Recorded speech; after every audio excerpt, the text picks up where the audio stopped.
Now, I assume we all saw the photos of a very young Lionel Messi bathing a newborn, 6 months old, Lamine Yamal. Yeah. Jules, this is weird, It's a bit weird. but also really cool. Yeah, really sweet. I mean, Messi, The backstory? really young, obviously 17 years ago or something now, for a charity calendar, like calendar year, like, you know, those calendar with every it's month of the charity year. calendar, and where like they got kids in the academy with like immigrant family. But- It's not very clear either. But Well, I'm just thinking of the absolute coincidence. yeah. Of Because people all, thought the photo was not legit, maybe. There was a bit of a, like, is this really, or is this Photoshop? Is it really it's not a Lamine? Photoshop. They traced down the original guy. Yeah, the photographer. I think ESPN spoke to the photographer. The kid's a baby, right? It could be any freaking baby. They all look the same. But there's another picture where you have Lamine's mom and his dad. And yeah, those guys. It's not like they kind of photoshopped them later with young I just Messi. love it. And I mean, the dad must have waited a long time before releasing the photo, because he posted it on social media. You wait, and then there's the right moment to do it. And you know, I love Lamine Yamal so much. I would be so disappointed if this turned out to be some sort of weirdo AI deep fake. Nah. So it can't be. It's a weird. I'm just fascinated by the absolute coincidence of all the kids, because contrary to popular belief, yes, Lamine Yamal is good and precocious, but I think we can safely say at 6 months old, he was not playing. Nobody knew that he was going to have this life. Exactly. That's for sure. So out of all the kids in the world, out of all the kids in the Barcelona academy, it was not in the academy either. Yeah. Well, no, I'm saying Messi. Yeah. Like the fact that those two got paired up. But Messi wasn't either in the academy 16 years ago. He was already 21 years old, so he was playing for the first team. Yeah. Out of all the people in the first team that they could have had, he's not. Can you imagine now? Like, look, this guy's African like you. Hey, look. None of that. True. Yeah, that's really true. It's amazing. Marcelo Bielsa, Gavi, had a lot to say about football belonging to the poor and how it's a dying sport and how it needs to be protected.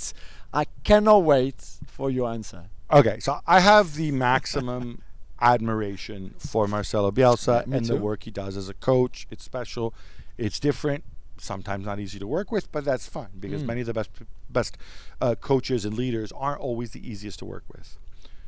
What I don't like is when you go into the screed, which he did on this occasion, where you put out all these concepts, which on its own, on their own, you know, you can say okay, and on their own they could all make sense, but it's all disjointed. It doesn't make sense. So it goes on this thing where he talks about how football belongs to the poor, and football belongs to the poor because football comes from the poor. You know, and the poor have no way of being happy because the rich can buy happiness. Especially happiness isn't something you buy, right? I mean, when you actually parse his words and not consider the fact that, Bielsa's saying them, they must be so wise. Also because he says them while looking down in a low voice and stuff, and he speaks slowly.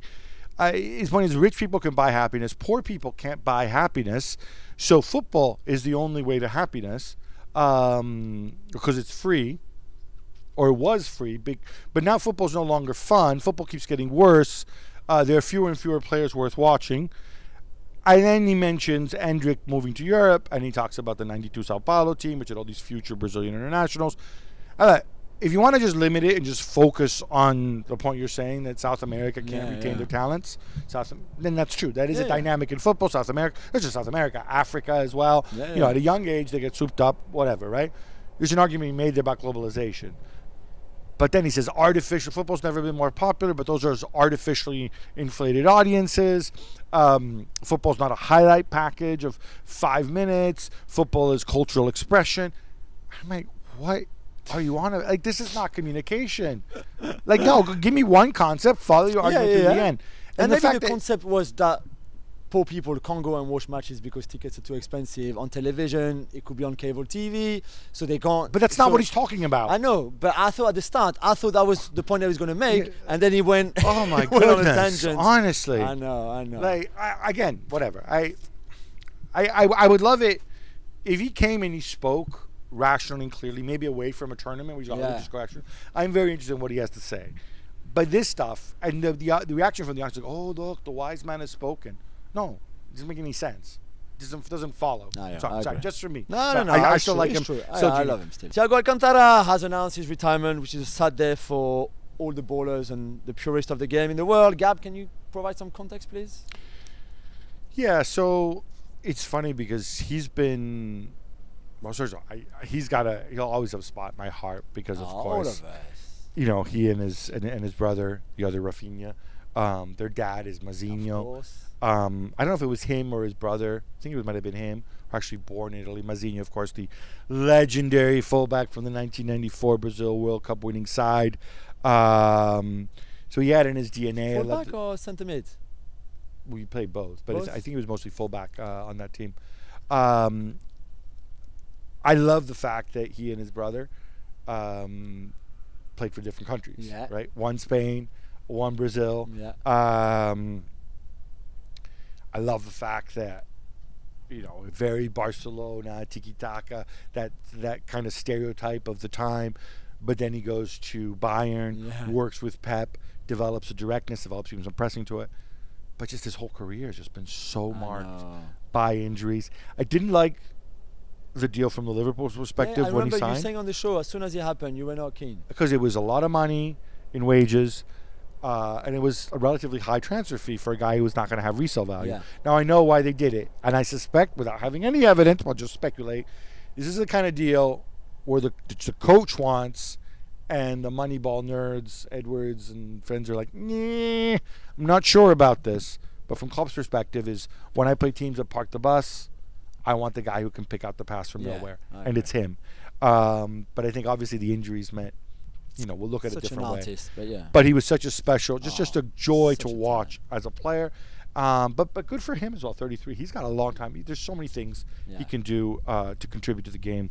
Yeah, we talked last time about Stefano Pioli on his way to Al Ittihad, but this seems to be collapsing. Yeah, so apparently it's the guy who runs Al Ittihad. It's been replaced. Lomi, some dude I'd never heard of. It just goes to show that, again, when we stereotype, my views on stereotyping. Right? So we've very stereotyped the Saudi Pro League as the public investment fund owning everything, when in fact they don't. It's 4 teams plus some limited investment in others, and there's just one guy signing check after check after check. Yeah. No, there isn't. Within whatever parameters they have, they're still running businesses. They're still trying to operate like football clubs. This guy wanted Pioli, was ready to sign a big check for him. Other people within the club maybe didn't. They had a disagreement, and now he's left.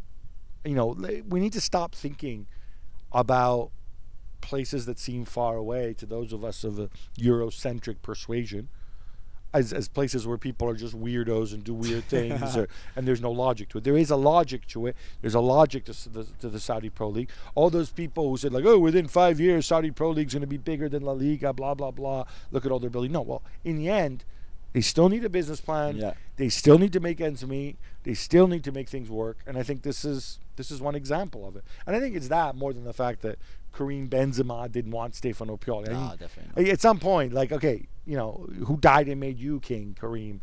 You don't like Gajardo. You didn't like, who was the guy before him we didn't like? Nuno Santos. Oh, yeah, of course. Nuno Espirito. Yeah. That one's kind of easier to understand, on this, but is he on holiday in the Maldives again? No, because I saw him in his gym somewhere in his house. So I think he's back in Madrid, maybe. Does he need to go back for preseason? Soon, I think, but not now. Is it? All right. Yeah. Okay. I hope he's being consulted on the next manager anyway.